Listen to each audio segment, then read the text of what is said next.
through it. And well, I mean, we don't have to explain all of it.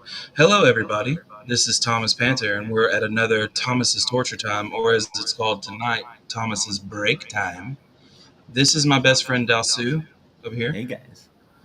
He is going to be a new partner on the show, and we're going to have dialectical fancies. I'm excited for our Yes, dialectical fancies. fancies. Fancies. Um, so, guys, we decided we're going to talk about dreams tonight. Dreams. What goes on while you sleep in your head? That's what everybody wants to know. I mean, hilariously enough, dreams are probably talked about much more than supernatural stuff. You know what I mean? People talk about some of their dreams. I mean, like Dowsu can probably tell you, people who hallucinate a lot, like on mescaline or on DMT or on acid, mushrooms, whatever LSD, whatever it may be. Some people say their dreams are as vivid as those types of experiences. What do you think about that, Delsu? Hmm. I don't know. I've always been a very vivid dreamer, so my dreams always felt really real. Even at Hmm. the that, I don't think I could read writing because I think if I practice the what is it wakeful dreaming where you're like aware that you're in a dream. Oh, lucid dreaming. Yeah, Lucid lucid dreaming. dreaming where you look at your watch and it's just a jumble of I've numbers. tried to do that my entire life, and I've never been able to force myself into it. I've heard that you can take a lot of melatonin and like naturally Hmm. get yourself to be able to do that. If you just stay Oh. up long enough on enough melatonin, it'll happen. But I never really cared. I mean, you couldn't overdose on melatonin if you drank a gallon of it, but um, it's natural to our brains. I believe that's correct. Is that right? Melatonin is naturally produced by the brain, right? Don't try this at home, kids. Yeah, don't drink a gallon of melatonin. But I always wanted to get into that lucid dreaming state to where I could give myself a trigger and say, if this thing happens in the dream, then I know I'm dreaming, right? Yeah, I mean, I I don't even know. I see. I feel like I've had lucid dreams, but I've never been. It's always like a vague back of my head awareness. Like something starts happening, and I'm like, no, this isn't right. Let's not Yeah. do this. Let's like come at it from this thing, and I'm like altering the story mid dream, but I don't have a lot of like. Now I'm gonna Agency. give myself laser eyes, Yeah. and I've never really had that either. I don't know what that feels like.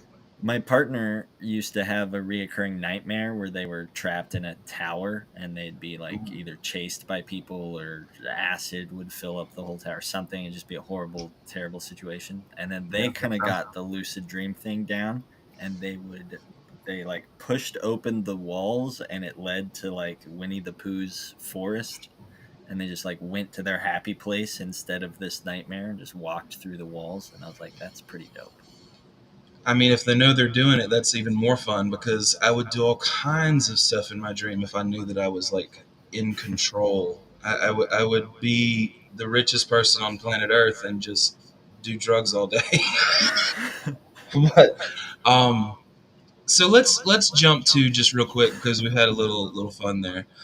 Let's jump to what the internet and Wikipedia says about dreams. We're going to read a little bit about that and see if we can't get down deeper into what dreams maybe are, because we have experiences of them, and me and Dasu can talk about the experiences of our dreams. Actually, we can do that a little bit more.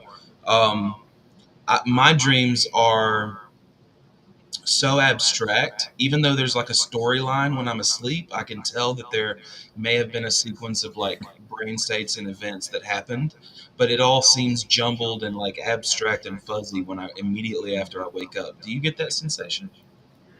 Yeah, I think that's most of my dreams. I wake up with some like vague knowledge of something and then it kind of disappears rapidly Yeah, until it's just nothing yeah. almost. I've had dreams hit me so hard where I woke up and cried. You know what I mean? Yeah, I've had a So few, at least I've had one of those particularly.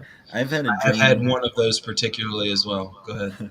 I had a dream I was drowning one time and I was like struggling for air and it was the Yeah. worst thing ever, and I woke up and I was face down in my pillow and I just like couldn't breathe because I was laying in my pillow. Mine is a lot more cheesy. Um, No, that was a long that was a different dream, but just oh, it to was. as an example, the Oh, one I cried to was like a long story. I guess. that's okay. We can get into that later if you want to. I was just my dream's pretty simple, but for some reason I tend to share it with everybody. It was about a 7 years ago when I was around 30, 31, and I was just asleep, just a regular night. And right before I woke up, I was in a house. It was familiar, but it was not at the same time. It was a very fuzzy feeling. But I remember this part extremely well. A boy runs through the door, jumps up, and hugs me as hard as he can. And I wake up at that moment. And I'm telling you, this sounds cheesy, but I've never felt that kind of love in my life. It was like the most eye opening, shed a Damn. tear kind of like, wow, real love. I just felt real love kind of That's thing. a that's a good fucking dream. It was. It's the best dream I've ever had in my life, and I've never, ever had anything like it. Um, and I don't know where it came from, but Yeah. it was great. Whatever it was, whatever that dream was fantastic. I wish I could recreate um, the ability to feel that kind of emotion because when you're on antipsychotics like I am, it's difficult to feel emotion, but that cut through all of it. That man, that really hit me deep when it happened, and that Hmm. just shows how dreams directly influence our beliefs and our actions. Yeah. I mean, I think we've talked before about how I think the feeling of realness of event is kind of a psychological one, and I think dreams illustrate that a lot because you can Yes. have dreams that feel absolutely real, and you wake up and you're still like looking for someone under the bed or something, whatever the Yeah. thing is. Well, what about Zhuangji, right? Or the Zhuangji, Yeah. the dreaming, the butterfly dreaming itself as a man, dreaming itself as a butterfly, or whatever that is. I can't remember. You know what Yeah, I'm talking he about? Yeah. yeah, he basically had a dream that he was a butterfly, and while he was dreaming he was a butterfly, he wasn't a man at all, and he was totally absorbed in being a butterfly. Yep. And then he woke up and pondered if maybe he's actually a butterfly now, dreaming that he's a man. Yes. And the funny part about that is it's what is the dream? Right? That's a Yeah. global skeptical scenario that we talk about with other things like brain in a vat and solipsism and 5 minute argument and things like that. The dreaming argument from the Zhuangzi is Zhuangji. I don't want to pronounce it You're incorrectly. pretty Is much as it's close very as you can get. insightful. It's called the dreaming argument, and it's hard to. I mean, we obviously know what dreams feel like, and we know what quote unquote reality feels like. There's an obvious difference, but that doesn't mean that we couldn't be nested within a dream of another thing. You know what I mean? Yeah.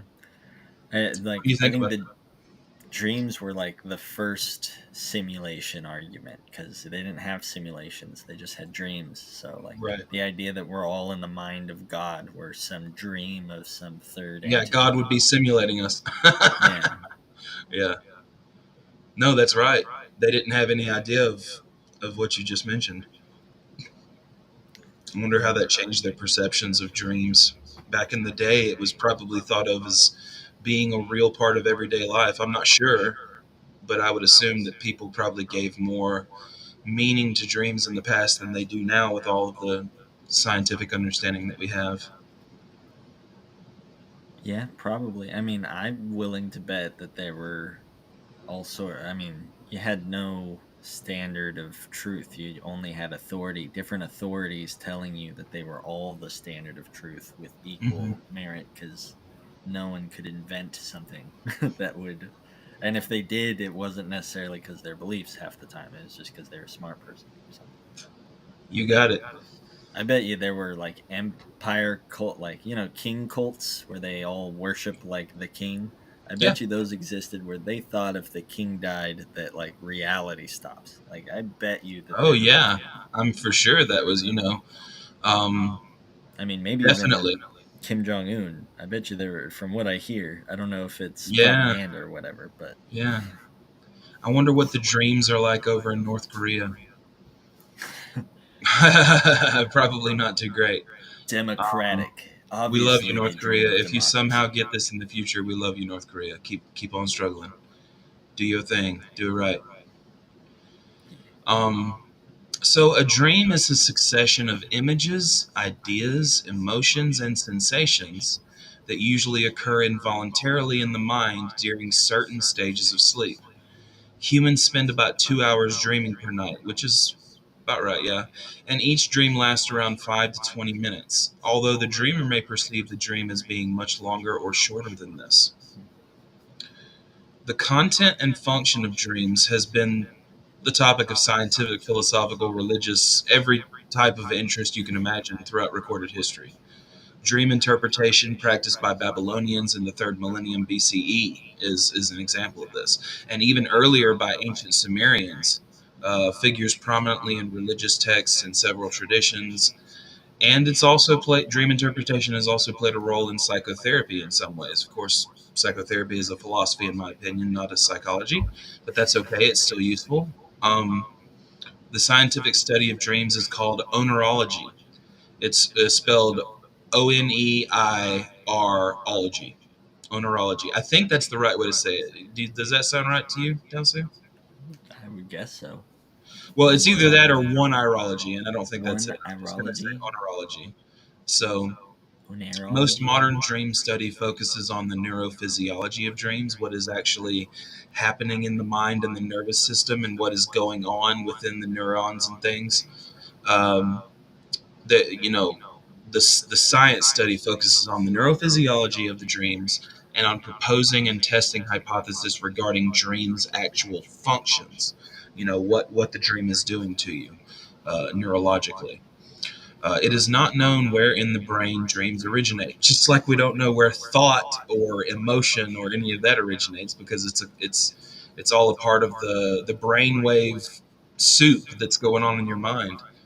Well, it's going on in your brain. I guess we should technically consider the mind. Let's go ahead and talk about it. Is the mind just an emergent property of the brain, like software is an emergent property of circuits on hardware? To me, Yes. um, I guess yeah. Why not? I mean, if you, it depends on. I mean, you could define mine a funky way or something, but outside of the definitions being stupid, yeah, pretty much. I mean, being a monist, or at least monist-ish, like I am, I'd have to say that at the very least, it's all the same thing that's causing our experience, which would be the mind part, and our experience of looking at other people's inside Hmm. of their head, which would be the brain part. I would say is the mind is the operating system of controlling what the nervous system and brain does. I mean, I don't know if it's a control thing. Maybe it's a they interact. Um, what is that called? Interconnectedly, and but that one doesn't cause it. The mind doesn't cause the brain, but the brain may cause the mind. You see what I'm saying? Yeah. The brain causing the mind still doesn't necessarily mean that the mind is immaterial or just an abstract concept. What do you think? The mind isn't immaterial or just an abstract concept. Yeah, I mean, I don't want to fall into that trap of saying the mind is just an immaterial thing. You know what I mean? And that's why I usually go back to the software example. I know this is not exactly right, and it's just an analogy that makes sense to me. But the software on our computers, which is the brain, the software arises from the hardware in my computer and appears to me on the screen. It's not a tangible thing. I can't touch my software, but it still is necessary for the function of my computer. Absolutely necessary. Hardware without software is irrelevant. So that's kind of why I go that direction. but I'm open to having my mind changed on that. Like I said, it's a very low resolution take, but I think that the mind emerges from the brain, but the mind may also be physical. Would you be closed off to that idea? No, not at all. I mean, like, yeah, I think it's ontology, so whatever we want to call it. So Right, yeah, mind right. being It is. physical, Yeah. I'm down. Do you see a separation between brain and mind? Not particularly, like, Take your time. maybe in some abstract sense, like maybe there's some pattern that your mind is that could be abstracted from the brain, and say maybe a storm front on Jupiter could Mm, mimic that pattern, and so for an instance of time, your mind might appear like a locus of experience might of your yeah, of like a being center yourself point. might Yeah. appear.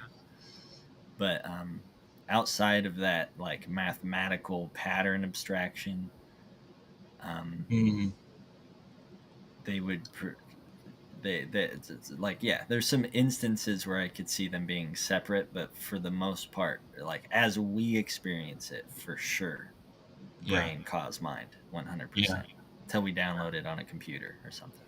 And I think they're interrelated and internecessary to operate. You know what I mean? I don't know the word. I'm making up some shit by saying internecessary, but that word that they are codependent on Interdependent. each other's existence. You know what I mean? Yeah, they're interdependent. Interdependent. Yeah, Yeah. interdependent.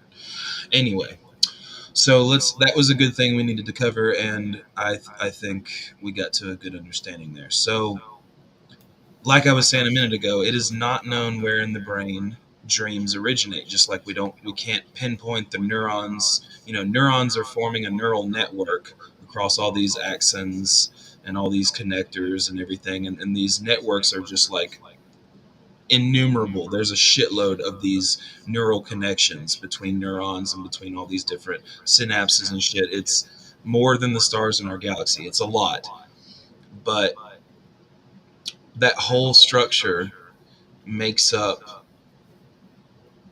all of what is creating our brain waves and allowing us. I'm being very simplistic here. I'm just trying not to go through all of the neurobiology and the neuroscience. Um, Basically, what I'm saying is we can pinpoint a neuron and say this region of neurons is where a thought originates, or the thought of a red chair originates from, you know, these sequences of neurons firing through their connections and the brain waves created. We can tell that that's where that certain thought is. um, so it's obvious that we wouldn't know where dreams originate either, because we don't really know where everything is in the brain. We can take a snapshot of a mental state or a brain state, and then we can infer things about the mental state. Excuse me. So brain state first, and then you understand the mental state from the brain state, because the brain affects mind. Um, I know I'm talking really fast, guys. Just forgive me here. But if there is a single origin for dreams, or if multiple regions of the brain are involved, or what the purpose of dreaming is for the body of mind is not known. The human the human dream experience and what to make of it has undergone sizable shifts over the course of history. Long ago, according to the writings from Mesopotamia and ancient Egypt, dreams dictated post dream behaviors to an extent that was sharply reduced in later millennia. That's an interesting statement. Dreams dictated post dream behaviors to an extent that was sharply reduced in later millennia. So, dreams dictated the behaviors of people, I imagine, much more than today. Um, that's because they probably took them a lot more seriously than we do, whereas we just pass them off as, you know, what our brain's doing while we sleep. They were probably thinking that that was a part of reality just as much as their waking reality. What do you think about that? Yeah, I mean, I could imagine systems of, because like divination has been a goal of humanity since the beginning of time, and we've kind of done it with science, at least to a degree. But I think like alchemy, which was big in Egypt, was a huge attempt at that. And so, like, I Mm-hmm. think that another attempt, I could see these people going after dreams. They eventually looked at stars with astronomy, although I think that's later than what we're talking with Yep. Mesopotamia. Yeah, Actually, it might Mesopotamia be. is like Sumer and shit. Sumer and Yeah, Babylonia. yeah, it might be like astrology might be starting around that time too. Yeah, I think so. So it's like, yeah, I could see them like like same thing we do today. We interpret a dream as if it's like, oh, my partner's gonna be cheating on me or Yeah. something, and we act in the world with that knowledge. But it's kind of frowned upon to do that by most people. But there's Yeah, still I don't good think some people. anybody would consider you a rational person if you said, well, this happened in my dream, so I got to do something about it in reality. Yeah, Like my dream about that infinite love that I got from that kid hugging me is not, it is dictating my feelings, but it's not dictating reality. yeah. It's Or one any of thing my to be behaviors, technically, like, except just to be more loving in general. Dreams can teach you to be more emotional with people, for sure. yeah, I think with dream interpretation, I would say the same thing with that I do with astrology and stuff like that. Is that it's a mirror. It's stuff to learn about yourself. It's a way of learning about you, not a way of predicting the future or past or present or whatever. Hmm. I think that's a good Maybe, way to look at it. hopefully, it'd be crazy if it's right though, right? I mean, fuck it. We may as well go ahead and hypothesize. So these ancient writings about dreams highlight visitation dreams, the ones from Mesopotamia and Egypt, where a dream figure, usually a deity or some prominent, ancestor, commands the dreamer to take specific actions in which may predict future events or behaviors of that person. Framing the dream experience varies across all cultures. So we obviously know that dreams are going to be taken. I mean, do you know any way? I don't know this, and we can get into this later. But do you know how the Buddhists look at dreams, or how they did in the past, or how they do now? Not particularly. I know Not that particularly. they at least later they would have been dealing with Mayar, a concept from Hinduism, which is similar. It's like illusion, which probably would have been used in like similar situations, but Okay. Do at you want least to off the. expand on that, Mayar? Sure, Meyer just means illusion, so it usually goes with like the idea of seeing a rope and confusing it as a snake, sort of thing, Mm-hmm. and so like you can react to the rope as if it were a snake, Yeah. um, and when you Which- don't need to, it's a rope. Use it as a rope. I thought you were looking something up. Remember, we can take our time. The people watching will take their time with us. Yeah, I'm looking up Buddhism dream interpretations. Give Let's me let him one. look that up, and I'm going to read a little bit more for the audience. Dreaming and sleep are obviously interconnected. Dreams occur mainly in the rapid eye movement stage of sleep, REM, when brain activity or brainwave activity is high and resembles that of being awake. So that rapid eye movement is you're stimulated. You're in this half waking, half asleep state, but it's probably the I think it's the deepest. Let me look. Because REM sleep is detectable in many species, and because research suggests that all mammals experience REM, linking dreams to REM sleep has led to conjectures that animals also dream. Well, we know dogs fucking dream. However, humans dream during non REM sleep also, and not all REM awakenings elicit dream reports. So REM awakening is awakening you during your main part of your dreaming and like asking you about it as it's freshly happened, I would imagine.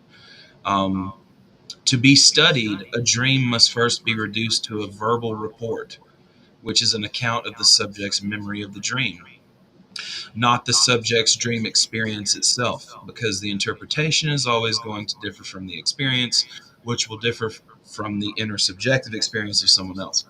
So, dreaming by non humans is currently unprovable. I don't know about this. Dogs definitely dream. What do you think about that, Delcia? Oh no, I'm definitely on team I'm dogs. like damn near convinced growing up with dogs that they definitely dream. I I know they. think that like you can so like being I'm a skeptic. I'm very skeptical of a lot of things and I think Mm-hmm. you can be skeptical of animals experiencing pain or whatever and I run into it a lot of the time but like I think the evidence is clearly there. They can dream like the dog Mm-hmm. is running in his sleep and he gets up and runs into a wall and looks all confused and Yeah. Yeah, I think that's totally dreaming. There's no way that, in my opinion, that dogs don't dream. I'm like 99% on board with that. I think so too. So here's a new word. It's called, instead of onerology, like I said a minute ago, it's oniromancy. Well, It's a form of divination based upon dreams and also uses dreams to predict the future. So that's oniromancy. O based. N E Iromancy, or oniromancy. And then that is under the field of, no, excuse me, onerology is the study of it, and then oniromancy is like the divination of it. I guess we could read about the sorry guys, hang on. Subjective experience and content. Yeah, I think we'll read a little bit about that because let's see what we think here. Preserved writings from early Mediterranean civilizations indicate a relatively abrupt change in subjective dream experience between Bronze Age antiquity and the beginnings of the Classical era. And the Classical era would be uh, 8th century BC and 5th century AD, so Greek times, Roman times, that kind of stuff. Um, well, a little bit before Roman. I think that would be like Greek and you know what I'm talking about. Anyway, go look up classical era if you want to know more. In visitation dreams reported in ancient writings, dreamers were largely passive in their dreams, and visual content served primarily to frame authoritative auditory messaging, telling you. Um, Gudea, the king of the Sumerian city-state of Lagash, rebuilt the temple of Ningirsu as the result of a dream in which he was told to do so. After antiquity, the passive hearing of visitation dreams largely gave way to visualized narratives in which the dreamer becomes a character who actively participates. Okay, so there was a big change there. There was a I'm getting a divine message to I'm having a dream as an experience. Hmm. What do you think about that? It's an interesting shift. I wonder what caused that. Yeah, it's pretty interesting. I wonder. I don't know. Part of me wonders if it was the method of storytelling that was happening, Yeah. but also it could just be that people had more like dreams that were focused on them at the time. I don't know, because maybe I don't know. It could be lots of things. We're at the I've never had beginning a of dream. agriculture, so I've never had a dream of any iconography or like things showing to me in like symbolic fashion that made me like change my behaviors. You know what I mean? Never had a figurehead or anything like that tell me something or give me a message. Have you? I'm trying to think. I know I've had a mushroom trip where Hmm. like I met God and he told me he didn't exist. And that changed my behavior for a minute. Well, I imagine it did. But as far as dreams go,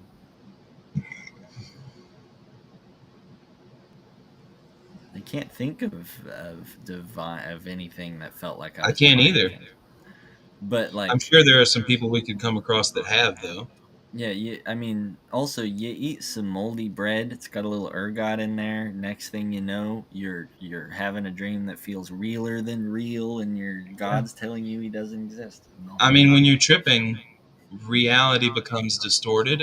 And here's the thing a skeptic is going to say to you, they're going to say, what makes you think a brain altered by chemicals is seeing reality better than a brain not altered by chemicals, right?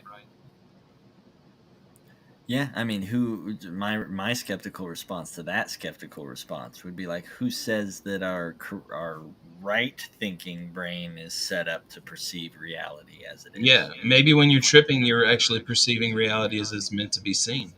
There is, I don't know if the study's been replicated or not, but I heard a while ago of a study that said like visual acuity when you're on mushrooms is actually upped a little bit, which if that's true, that lends more credence to those crazy mushroom guys. Maybe I should become one You should if I'm not just do already. mushrooms every day. They are pretty awesome. Let's see. Let's read about. Ooh, we're jumping ahead a little bit now. Oh Excuse shit. me. Yeah. From sorry guys. From the 1940s to 1985, Calvin S. Hall collected more than 50,000 dream reports at Western Reserve University. In 1966, Hall and Robert Van de Castile published The Content Analysis of Dreams, in which they outlined a coding system to study 1,000 dream reports from college students. Results indicated that participants from varying parts of the world demonstrated similarly in their dream content. That's interesting. The only residue of antiquity's authoritative dream figure in the Hall and Van listing of dream characters is the inclusion of God in the category of prominent persons. So I would imagine in Christian culture, seeing God as an icon or seeing Christian symbolism in a dream is going to happen a lot more for maybe than people like you and me and Travis and you know Yeah. people Hindus like don't that. see Jesus as much. Well, of course they don't. They see Krishna a little more Yeah, often. everybody's going Although to see their own iconography, you'll get like a Buddhist guy that's dreamed of Jesus. I've heard a few of those stories, which is pretty crazy. but that's all from stuff we've experienced. He can just say he dreamed of Jesus when he may have not. That We've lying heard the word bitch. Jesus, so um, what was I gonna say? Oh, I have a problem with this. Just on the face of it, it might not. It might be fine, but this Hall study, like you interviewed a bunch of students, and yeah, they're from a bunch of different cultural backgrounds, but the things it says that they had in common here was like anxiety, abandonment, anger, fear, joy, happiness. Well, first of all, anger, fear, joy, happiness, that's everyone's going to have yes, that. That's yes, probably true.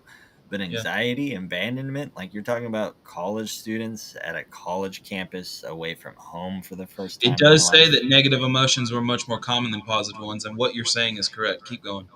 Yeah, so it just seems to me like, yeah, you're testing college students who are away from home, especially studying abroad. They're away from home for the Hmm. first time. Of course, they're going to be feeling abandonment, anger, fear, and a lot of the And negative also ones. happiness at not being in their parents' house anymore. Yeah, probably a lot of the time too. I mean, a lot. I think anger, fear, joy, happiness are probably universal, but abandonment and anxiety, maybe not. Maybe less universal than Yeah, that. I mean, I have both from time to time, but not constantly. And definitely not in my dreams, really. Okay, I've had a few. I've had a few I've abandonment never dreams. felt abandonment in my dreams. I don't think. Maybe I I can't felt remember. it. I had a dream that someone died, but it was like a video game death, and they were like downed, and I was like trying to like pick them up by holding X, and they Yeah, kept like refusing to be revived, and I was like upset at them for leaving me. But then they yeah. never died in real life. This person was living, so it's like it doesn't actually make sense. But Well, that's a fear. That's a fear of y- abandonment. yeah, it was like a fear of abandonment sort of thing, Yeah. for sure. It's interesting that they chose anger, fear, joy, happiness, and abandonment. Why did they have to frame it like that? Why, I'm sure there were other emotions involved besides those five. Anyway, um, we could cover the sexual part of it, but I don't really care. We could cover um, sexy dreams. I could go into Eastern approaches to dreams since I found a page. Absolutely, you can. It's not Wikipedia. It's coming from an Eastern source, and I read some of their stuff on the West, and it's very narrow. It's not describing very well. It's like talking about Jung and You have the floor, Freud. my captain. But when Buddhists in India dreamed, they dealt with their dreams in a variety of ways. Certain types of dreams occurred frequently enough to the ancients to merit listing as separate categories for dream analysis. The categories show the following different kinds of dreams. The most distinctive use for Buddhists was so for Buddhists, it was seeing dreams as a simile for emptiness, sunyata, or the ultimate nature of all things. And that kind of goes to, I think Nargajuna was the main guy behind emptiness, or Nagarjuna, and so That that kind sounds of right. makes, yeah, he was the guy who was talking a lot about everything being empty and dreamy. not like it'd be kind of like saying everything's a dream, Yeah. even the fundamental reality is a dream. Is kind of what he was saying. Yeah, But I'm then sure there's other like religions that probably some Native American religions that thought that way too. I'm just guessing here. I wouldn't be. I know that, like, yeah, yeah, for sure, for sure. I think I've heard of a Native American religion that has that. Hmm. That's why it rang a bell in my head too. I was like, oh. They also have, I think it's Pure Lands Buddhism has bodhisattvas, which are kind of like a deity, like they'll have special powers or something. Hmm. And Pure Lands Buddhists will interpret dreams as messages or teachings by those bodhisattvas, like sent to them directly. So that kind Hmm. of sounds like early Sumer, like Yeah, getting messages iconography, from the seeing gods. iconography and symbolism. Yeah. Yeah, seeing dreams as portents as things to come. So yeah, like predicting the future. Um, Do you think dreams can predict the future? Do you think they can give us new information? Because my idea when I think about this is that dreams may be crazy and nuts, and you think it's pulling from all kinds of things and all these different multiverses and universes. I'm just dreaming crazy shit. How can I dream this crazy shit? I think it's just all combinations of things that we've experienced or been told or have seen on TV or have seen in media, and we conglomerate all this stuff together to make our own narratives when we dream. So I don't know if we're learning anything actually new in the dream. What would you say about that? I guess, like, I think subconscious and conscious are kind of outdated terms, but I guess I'll use them. I think the subconscious is a living entity, and it's capable of trying to tell you things or trying to play out specific narratives or so. Like, I think most of my dreams are my brain practicing driving. I think my Mm, subconscious practices driving most of the time. right. Is it giving you any new information though? Are you gaining new information? I think in the sense that your like instincts can pick up on some subtle hints, or like, what is that called, subliminal messages. Oh yeah. And I think there are cases where your subconscious can like try to warn you that like your significant other's cheating on you, and it can actually, I think that it could actually be the case that your brain knows and it's trying to like make you aware, but your conscious brain is like throwing it off a lot of the, it'll be like, no, that wouldn't happen, or not Steve, he's a good guy, or whatever. Yeah. And so you'll have an internal struggle where consciously you're not even aware of the struggle, but there's some part of you that's doing that. And Yeah. so I think in that sort of way you can have new information, but it's still all up there, it's just not Yeah, it's still all abstract. out there. It's not like a new color. You know what I mean? So Yeah. I don't think anybody can dream of a new color. If you think you can, I don't know how you would prove that, but good on Synesthesia you. is a weird animal. I've never dreamed of like something that I can't even imagine. You know what I mean? It's always been some kind of, even though my dreams are abstract and weird, there's always some kind of like understandability about them. There's always something that's connecting. I've never just had, now when I've tripped, I've had like random weird geometries and things Mm. shifting in and out of existence and like multiverses bubbling and shit. I've had all kinds of crazy experiences on shrooms and acid, but I just don't know if we're actually getting any new information. I really think it's just a combination of everything that we've experienced in our lives, and we're pulling from that vast amount of data. Or maybe there's some like extranet, like the internet for the universe, that we're tapping into when we dream, and just like we have access to all experience possible, and that's where we're getting the information from. You ever thought about that kind of crazy explanation? Yeah, I mean, I feel like when most people posit that sort of thing, it's like another field. It's like another energy field, or it's like some Yeah, it's a subspace field. Yeah, thing or something. It's like something physical. They're always positing something physical that's like scientific, and I think that's just not the way to go about it. yeah. Like, I had I to mean, throw it not out if there you're because trying it's to not be yeah. debunked anyway. I had to throw it out there because it's just a thought that there might be this internet that's out. You know, if there's an internet on Earth because we created it, maybe there's an internet just like out there. Black holes are hard drives. You know, the universe is a computer. Maybe the internet exists in the ether or in a field or something like that. I'm just being crazy. I'm just thinking about, if we could have new information in dreams, maybe it's that we're pulling from the unlimited ether of experience. I'm getting very idealistic now. I'm just trying to have fun. But Yeah, I mean, yeah, it's like if you can think of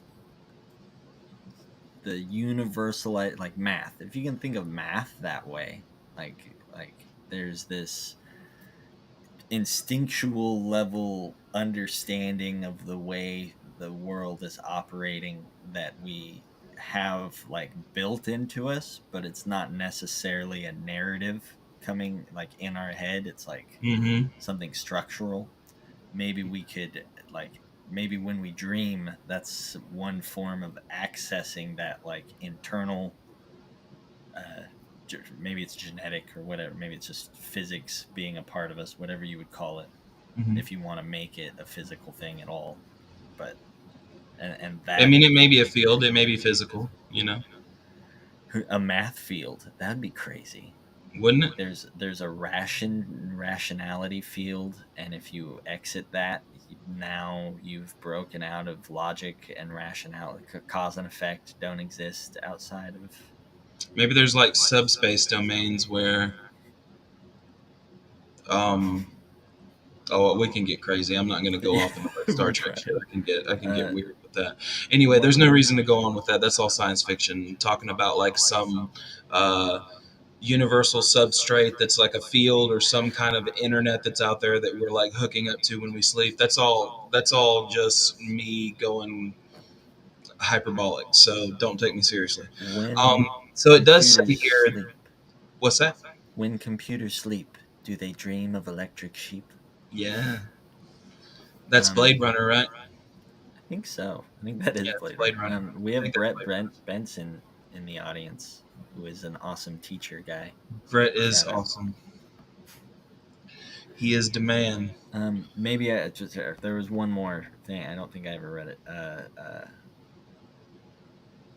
So oh yeah, the last one on the list is Nargajuna explained dreams as a standard for testing the quality of a bodhisattva's vows. Well, I don't even know what that means. It's like a way of testing your faith or something, or So testing Nagavada, whatever his name is giving people dreams to test their faith. the bodhisattva. So Nargajuna is saying that I'll just replace bodhisattva with God or deity because I think That's that fine. makes more sense.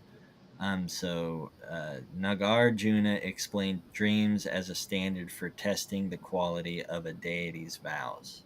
So it's like you're testing your god's vows That doesn't by really make through sense the to me. dream. Can you make sense of that sentence to me? It's not really it's if it makes sense, it's like you're trying to see which bodhisattva is right for you, because I know in Buddhism the bodhisattvas are like teachers, so they're less like a deity you are. It's not like in the West where it's a deity you are So they're just like forced to. Muhammad. They're just like highly revered prophets, right? Okay, well, in Pure Lands Buddhism, they're essentially gods. Like they can control reality and do all sorts of crazy stuff. Um, but there's like different. It's kind of polytheistic, where there's a bunch of different ones, and they all are responsible for different ones. The same Buddhism you get hells from. There's a bunch of different hells, and each bodhisattva has a hell realm that he rules over. Okay. That sort of vibe. Um, and so I'm guessing that this would just say like your dreams will lead you to which bodhisattva you should worship or study under or whatever. Ah, I see. Yeah, Okay. which So is an some interesting. kind of symbolic gesture in the dream that shows the person which way to go in this instance. Yeah, like I can imagine a polytheist looking at a bunch of different gods and then being like, "Oh, I had a dream of Hercules. I'm going to go worship hmm Hercules," sort of thing. So I'm gonna read this. Let's see. Are we doing the sexy part? No, fuck that. It's stupid. Um, this is say generally. Yeah, this is what I was talking about. The visual nature of dreams is generally highly phantasmagoric. That is, different locations and objects continuously blend into each other. The visuals, including locations, people, and objects, are generally reflective of a person's memories and experiences, but conversation can take on highly exaggerated and bizarre forms. It's interesting that they use the word conversation there, but we'll go on. Some dreams may even tell elaborate stories wherein the dreamer enters entirely new, complex worlds and awakes with ideas, thoughts, and feelings that are never experienced prior to the dream. That's what makes me think that it's all built from like a collective unconscious. You know what I'm saying? Yeah, that you'll have. Yeah, no, that's totally. It's like going. We're trying not to make it sexy, but I think the perfect example is like I've had one or two sex dreams my entire life, and I remember one, and it was before I ever had any sexual encounter of any kind. And I gotta say, looking back, it was pretty on the nose. Like my brain knew what was gonna happen before I ever got there, Yeah. and that is kind of odd that because you can have like you said like with your love thing, you hugged a kid and that kid like loved you purely, and that was the first time you felt like that's crazy that you can have your most intense That may have emotion been a with new feeling for me, but is it a new experience to humanity? That's what I'm kind of getting at is we can dream things like it just said. Some dreams may even tell elaborate stories wherein the dreamer enters entirely new complex worlds and awakes with ideas, thoughts, and feelings never experienced prior to the dream. So I think that like we can't we can't we can't imagine or dream what is outside of our own experience, but for some reason it seems as though we can like gain new insight about things that we already thought. I'm still not convinced that we're getting brand new information like a new color or being able to dream about uh I don't know, think of any ridiculous thing, becoming water and like merging with the ocean. I don't know, too. think of anything that is outside of our realm of like experience. Or do you get what I'm saying? Does that make sense?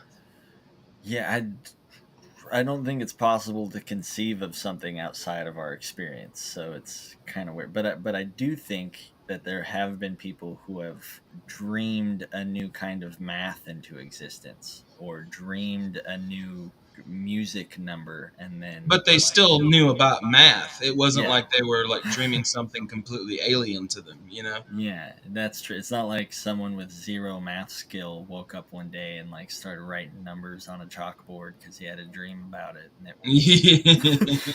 Like a 5-year old or something like that. Yeah. Yeah, I mean, I'm Yeah. sure that things happen, but I don't think it's because they had a dream. I don't think you have a dream and that happens. I think you're No. autistic and that I, happens. it's I guess it's possible because modality has to be, it's possible metaphysically that we're pulling from a collective unconscious or some kind of field or some kind of universal internet to get these new experiences. But I'm just questioning, are we having those new experiences in dreams? Because technically, classically, they're just all in our head. So it's not going to be outside of our experience, just like Dalsu said. But but nothing is. That's kind of a moot point. Just a reminder that we We're all can't stuck within escape. our phenomenology. Our experience is where we're stuck. So, um, people who are blind from birth do not have visual dreams. Their dream contents are related to other senses such as hearing, touch, smell, and taste.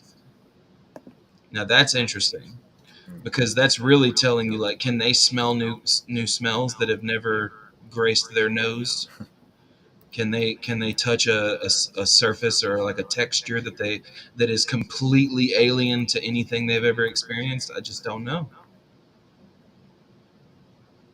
How would we prove it? I have no idea. This is all talking about dreams, of course. We could speculate into infinity about Whoa, this stuff. wait! I just found a thing from Texas University. Wait, did you say that they do dream visual images if they've No, been blind? no, they So don't.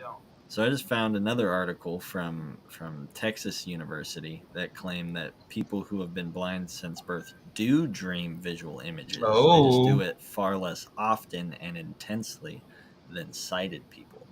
I wonder what that's like.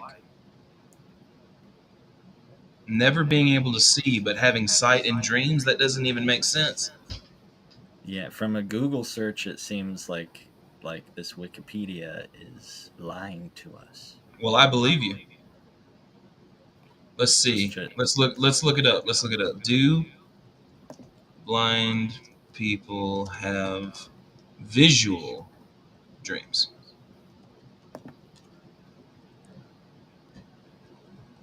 Okay.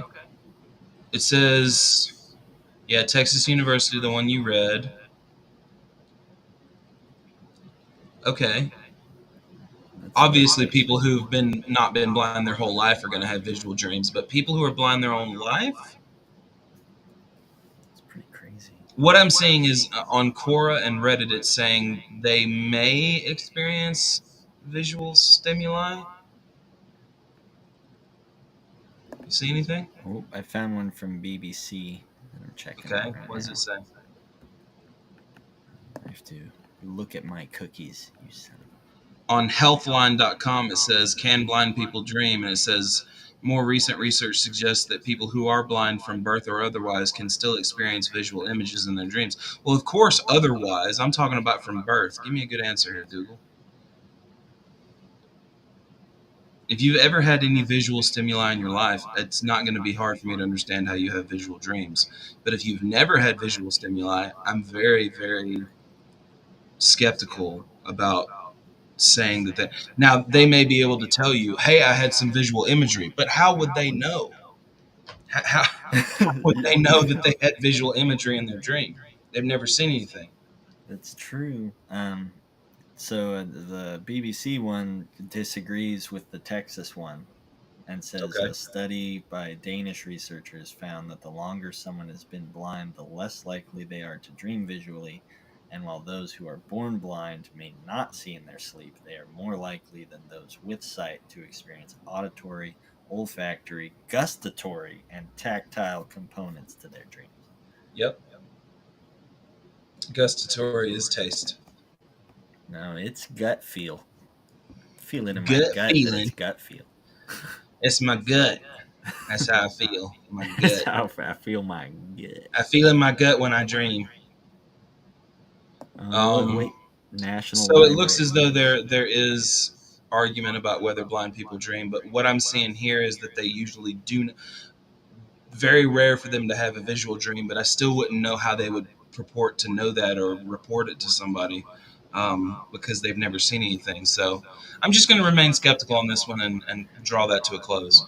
There's also different types of blind people. Like that, we know Yeah. there are blind people who don't process any visual information in the brain because that part of their brain's shut off, and there's blind Mm-hmm. people where their eyes just don't send anything to their brain. So maybe some blind people could theoretically still have a visual cortex that does something, but Mm-hmm. that's just the theory. That's not. It That's me is. guessing. That's my theory. That's not even a real theory. That's okay. Your theory's fine here. We'll take that. A There's a hypothesis. lot. There's a lot on this Wikipedia page about like Abrahamic religions, Buddhist, Hindu, other cultural contexts. I mean, we kind of went through that with you. We can talk about it some more if we need to. But let's see. We can read a little bit. Well, we'll read a little bit on the neurophysiology. What time are we at? We running late. We're about an hour, but You want to go for a little bit longer? Or are you feeling we tired? we can go forever. Okay, we'll go for a little bit longer. Let's turn this vacation into a staycation. A staycation. All right, so neurophysiology, guys. And remember, this is a category of neuroscience understanding physiology is the operation of a body part and anatomy is the location. Operation versus location, what it does versus where it's at. So neurophysiology is the central nervous system's physiology. So, dream study is popular with scientists also exploring the mind body problem. What me and Dalsu talked about earlier is the mind, the brain, is the brain, the mind. Is the mind matter? Is matter mind? We covered all of that earlier. That's a bunch of ontological questions. Some propose to reduce aspects of dream phenomenology to neurobiology. So they just want to say everything that's phenomenological in a dream can be reduced to neurobiology. What's going on in our heads, the neurochemicals, the neurons firing, the brain waves created from the neurons firing, all that stuff. But current science cannot specify dream physiology in detail, obviously. Protocols in most nations restrict human brain research to non-invasive procedures. That is a thing. The only type of things you're going to know about the brain is if you have recently dead people or in like a wartime situation or like somebody who donates their body to science and they can immediately get in there before they're cold. I don't even know how they would ethically do that, to get in there and actually see the what's going on. I just probably unethical. I Anyway, think we don't. Like, yeah. even most of our stuff like that comes from 100 years ago. Hmm. Yeah, a lot of the psychological experiments they did in the 50s and 60s would not be ethical today. A lot of the double blinds and stuff like that. Even the ones that aren't that bad. Like, I think our last episode last week, we were talking about the shock experiments and Yeah, the all Milgram shock those. experiments, Yeah. right? And no one Yeah, who that got was the hurt in 60s, those. and there's no way they'd let that happen today because you could Yeah. give somebody a heart attack making them kill someone. Yeah. And that was just to pretend. Like, they were Yeah. pretending to get hurt. Mm-hmm. Ridiculous. Um, in the United States, invasive brain procedures with a human subject are allowed only when these are deemed necessary in surgical treatment to address medical needs. So, non-invasive measures of brain activity is like an electroencephalogram, an EEG, or like an fMRI, a functional magnetic resonance imaging machine, to where you can take a snapshot basically. But fMRI signals are too slow to explain how brains compute in real time. It's only going to take a snapshot for you of a brain state, which we then relate to a mental state. Scientists researching some brain functions can work around current restrictions by examining animal subjects, which I think is also unethical, but Yeah. you know, as stated by the Society for Neuroscience, because no adequate alternative exists, much of this research must be done on animal subjects. Fuck you guys. Yeah. However, Shout out to Elon Musk, who just killed another monkey recently. Fuck oh my you, god, Elon Musk.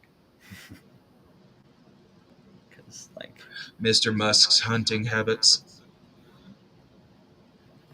yeah, I mean, it would be more ethical if he hunted them. He's killing them to play Pong. What? Huh? What are we talking about?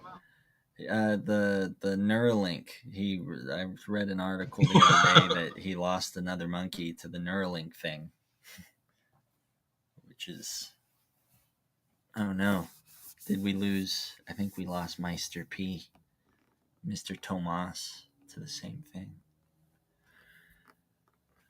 I don't know. It like we're not sure if he's recording this or if it's recording on the website. So I guess I can just kind of keep going. Um, but yeah, that's not a fan of Elon Musk and his animal trials. No, I'm not Greenpeace, but I might be one day. You never know. Get the crazy hair. Get the crazy hair. I'll read some stuff from this. Scientists researching some brain functions can work around current restrictions by examining animal subjects. Yeah, we already did that, as stated by the neuroscience, because no adequate alternatives exist. Much of this research, yeah, you're just repeating yourself over and over again. However, since animal dreaming can only be inferred, not confirmed, this is so weird to me. Like, does the animal have to confirm it with a language? Do we need to get an ape to sign yes to us signing to him? Did you have a dream? because like even getting an ape to understand what a dream sign means, you can't exactly point to the dream and sign dream. Although maybe we can record dreams now almost, so maybe we could do that. Although I think if we can record the ape's dreams, that kind of defeats the purpose. How can we not confirm they have dreams? Don't we? How would we not have recordings of an animal's dream? This is just crazy to me. This whole thing is crazy to me. I'm losing my mind. All right, all right. Examining human subjects with brain lesions can provide clues, but the lesion method cannot discriminate between effects of destruction and disconnection and cannot target specific neuronal groups in heterogeneous regions like the brainstem. So deep brain lesions can go unseen. Huh. So basically, if you got a bunch of brain lesions, they'll just take you apart and explore you for a minute.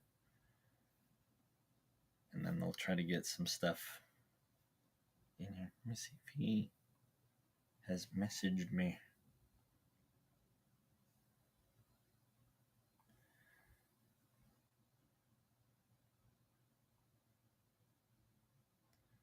We're gonna have to edit a lot of this out. All right. Dreams present a. Wait, what is this? Did I go down extra? I did. So yeah, we're past the neurophysiology part. Thank the Lord. I don't need any more freaking animal deaths. So let's just go down here to generation. Um, it's a pretty cool painting on the Wikipedia, The Night's Dream in 1655 by Antonio de Pereda. Denied precision tools, obliged to depend on imaging, such dream research has succumbed to the law of the instrument.